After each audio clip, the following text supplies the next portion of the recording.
বন্ধুরা, এক বড় সাফল্য পেয়েছে আসাম পুলিশ। ভারতে আইএসআইএস নামক একটি আতঙ্কবাদী গোষ্ঠী কাজ করে, যার একটি শাখা আসামের দেরাদুন থেকে অপারেট হয় এবং এর প্রধান হল হারিস ফারুকি ওরফে হারিস আজমল ফারুকি। এখন আসাম পুলিশ এই আইএসআইএস প্রধান হারিস ফারুকি ও তার সহযোগীকে গ্রেপ্তার করেছে।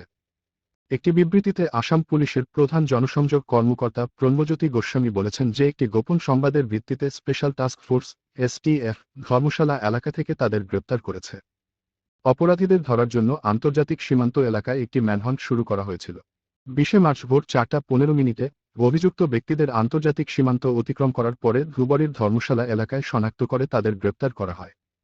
মিস্টার গোস্বামী বলেছেন, আইএসআইএস প্রধান হারিস ফারুকির সঙ্গীর পরিচয় জানা গিয়েছে। তার সহযোগী পানিপথের অনুরাগ সিং ওরফে রেহান, সে ইসলামে ধর্মান্তরিত হয়েছিল এবং তার স্ত্রী একজন বাংলাদেশী নাগরিক। গ্রেপ্তার করার পরে তাদের গুয়াহাটির এসটিএফ অফিসে নিয়ে আসা হয়।